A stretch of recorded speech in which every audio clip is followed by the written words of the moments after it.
आपने कभी गौर किया है कि कभी कभी तो हम बैठे बैठे ही थक जाते हैं और कभी कभी हम बहुत ज्यादा काम कर लेते हैं और फिर भी हमें थकान महसूस नहीं होती। आप पूरे दिन घर पर बैठे रह सकते हैं, लेकिन पूरे दिन बैठने के बाद जो ऊब पैदा होती है वो हमारे शरीर को निढाल कर देती है, हमें थका देती है। लेकिन वहीं अगर हम कोई खेल खेलते हैं तो हम उसमें खूब भागा दौड़ी करते हैं, खूब शरीर को थकाने की कोशिश करते हैं, लेकिन खेलने के बाद एक चुस्ती महसूस होती है, जैसे शरीर का रोम रोम खिल उठा हो। अगर आप देखिए तो ये बात अपने आप में विरोधाभास है। भाई प्राकृतिक रूप से होना तो ऐसा चाहिए कि आदमी जब खेलता है तो उसका शरीर थकता है, इसीलिए खेलने के बाद उसे थकावट महसूस होनी चाहिए। और जब आदमी खाली बैठता है तो वो अपने शरीर को थका ही नहीं रहा, वो तो आराम कर रहा है। तो फिर उसे थकावट क्यों महसूस होती है खाली बैठने में? अगर आप इसका जवाब जानना चाहते हैं तो इसका जवाब है हमारे मन की ऊब।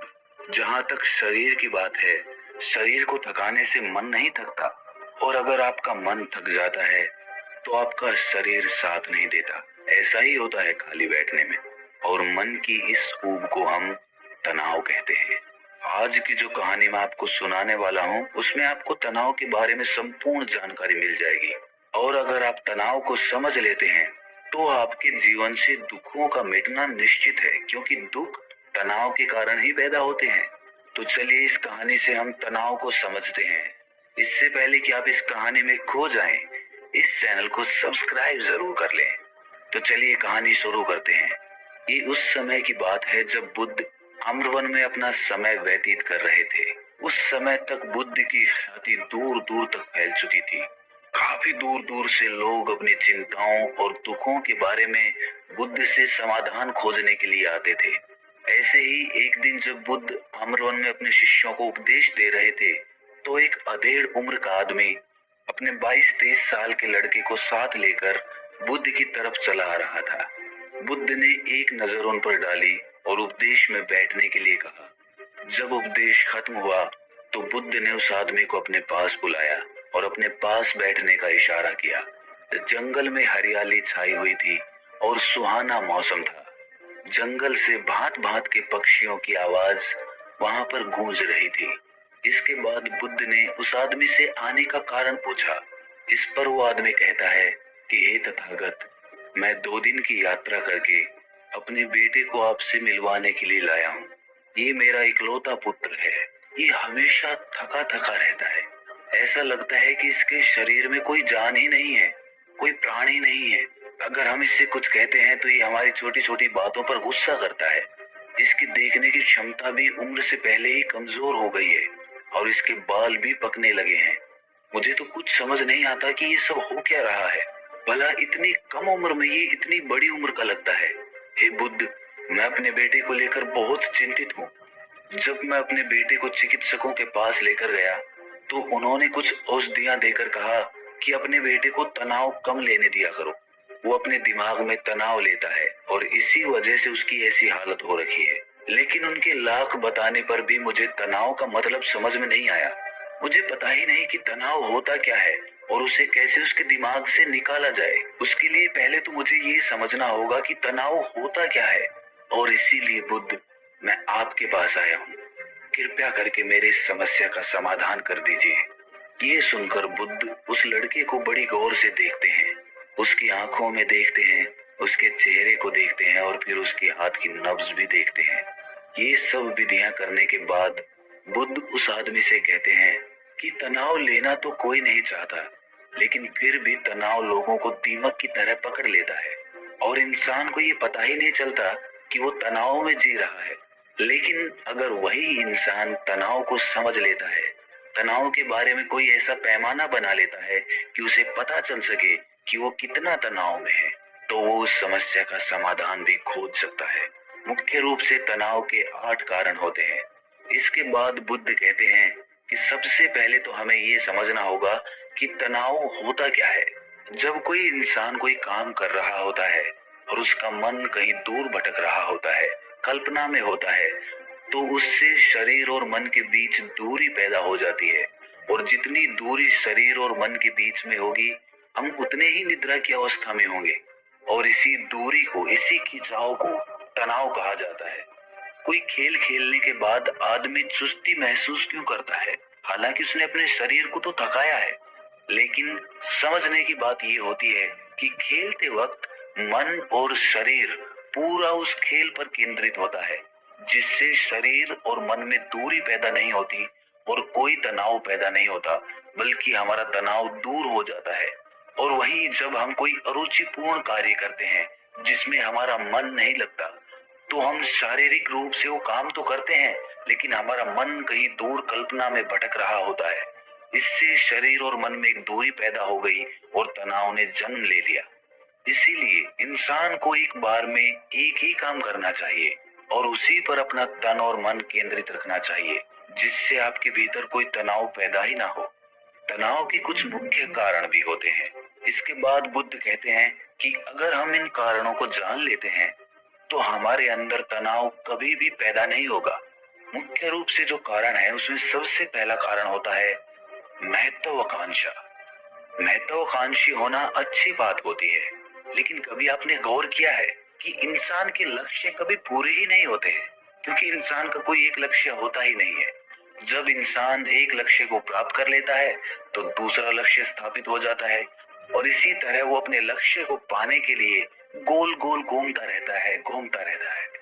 इसीलिए जो इंसान ज्यादा महत्वाकांक्षी होता है, जिसे बड़े बड़े लक्ष्य प्राप्त करने होते हैं, वो वर्तमान में कभी नहीं जी पाता। उसका मन हमेशा भविष्य की योजनाएं बनाता रहेगा और बस उसका शरीर वर्तमान में होगा, उसका मन भविष्य में होगा, और इन दोनों की दूरी की वजह से उस आदमी में तनाव पैदा हो जाएगा। इस पर वो युवक पूछता है कि हे बुद्ध, तो क्या आदमी को अपना लक्ष्य ही नहीं बनाना चाहिए? क्योंकि लक्ष्य बनाना भी तो महत्वाकांक्षा होती है। इस पर बुद्ध कहते हैं कि जीवन में कोई लक्ष्य बनाना गलत बात नहीं है। समस्या पैदा तब होती है जब हम पूरे का पूरा ध्यान उस लक्ष्य पर ही लगा देते हैं। आदमी को वर्तमान में जीना आना चाहिए। आप लक्ष्य बनाइए, उनके प्रति निरंतर मेहनत करिए, लेकिन इसके साथ साथ आपके दिमाग में ये ख्याल भी होना चाहिए कि आप अभी वर्तमान में जी रहे हैं। इसके बाद बुद्ध ने तनाव का दूसरा मुख्य कारण बताया, जो कि था ईर्ष्या। बुद्ध ने कहा कि जब आदमी ईर्ष्यापूर्ण या द्वेषपूर्ण हो जाता है तो भी उसका मन सड़ने लगता है। ईर्ष्या आंतरिक घाव होता है। आंतरिक मतलब मन का घाव होता है। शरीर का घाव तो भर जाता है, लेकिन मन का घाव कभी नहीं भरता। इसीलिए इंसान को दूसरे की तरक्की से कभी ईर्ष्या नहीं करनी चाहिए। तनाव का तीसरा मुख्य कारण होता है किसी दूसरे से अपेक्षा। बुद्ध ने बताया कि एक बाप होने के नाते वो अपने बेटे से बहुत सारी अपेक्षाएं रखता है कि मेरा बेटा एक कामयाब इंसान बने, वो जिस तरह मैं चाहता हूँ उस तरह का जीवन जिए। और जब आदमी किसी से अपेक्षा करने लगता है तो कहीं ना कहीं वो अनजाने में खुद के लिए तनाव पैदा कर रहा होता है। जरा सोचिए कि वही बेटा अगर अपने बाप के हिसाब से नहीं चलेगा, वो नहीं बन पाएगा जो उसका बाप चाहता है, तो फिर उसके पिता के मन को तनाव पकड़ लेगा। इसीलिए किसी से भी अपेक्षा नहीं करनी चाहिए, ना ही दूसरे से और ना ही खुद से। इसके बाद तनाव का अगला मुख्य कारण बताते हुए बुद्ध ने कहा कि अरुचिपूर्ण कार्य करने से भी मन में तनाव पैदा होता है। जिस काम में हमारा मन ही नहीं लगता, जिसमें हमारी रुचि ही नहीं है, तो उस काम में हम अपना मन नहीं लगा पाएंगे। हमारा मन कल्पनाओं की उड़ान भरेगा और हमारा शरीर वहीं बैठा रहेगा। इसीलिए दोनों में दूरी पैदा होने की वजह से ये भी तनाव का कारण बन जाता है। इसीलिए आदमी को सिर्फ रुचि के हिसाब से ही कार्य करने चाहिए। इसके बाद बुद्ध ने कहा कि शारीरिक दुख भी तनाव का कारण होता है। जब आदमी को कोई शारीरिक कष्ट होता है तो आदमी का मन उसी बीमारी के बारे में सोचता रहता है, जिससे उसके मन में दुख के विचार पनपते हैं और वहां पर तनाव पैदा हो जाता है। ये सुनकर उस आदमी ने कहा कि हे बुद्ध, शारीरिक दुख तो किसी को भी आ सकता है, तो क्या वो आदमी हमेशा तनाव में ही जिएगा? इसका जवाब देते हुए बुद्ध कहते हैं कि ये बात ख्याल करने की होती है कि हमारा जीवन दुखों का आगार है। जैसे जैसे हमारी उम्र बढ़ती है वैसे वैसे बीमारियां आती हैं, दुख आते हैं और एक दिन मौत भी आती ही है। तो बीमारियां जीवन का अभिन्न हिस्सा है। किसी में वो समय से पहले आती है तो किसी में बाद में आती है। और जब इंसान का मन इसके बारे में समझने लगेगा तो वो अपनी बीमारी के बारे में सोचकर ज्यादा तनाव नहीं लेगा, क्योंकि वो जीवन का एक अभिन्न हिस्सा है। और इसके लिए आदमी को शारीरिक रूप से भी अभ्यास करते रहना चाहिए ताकि उसका शरीर लंबे समय तक स्वस्थ बना रह सके। और ये भी जान लो, तनाव का एक मुख्य कारण होता है अपनी योजनाओं को समझने के लिए वक्त न देना। कुछ इंसानों के मन में कोई ख्याल पनपता है और वो उस पर बिना सोचे समझे कार्य करना शुरू कर देते हैं, और जब उस काम में उन्हें नाकामयाबी मिलती है तो वो तनाव से भर जाते हैं, क्योंकि उन्होंने वो काम शुरू करने से पहले उसके बारे में पूरी जानकारी नहीं ली थी।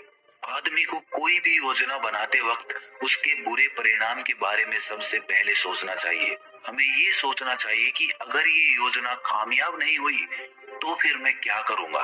और इसीलिए अपनी योजनाओं को समझने के लिए पूर्ण वक्त देना, पूरा वक्त देना, ताकि भविष्य में उस काम के प्रति कोई तनाव पैदा ही ना हो।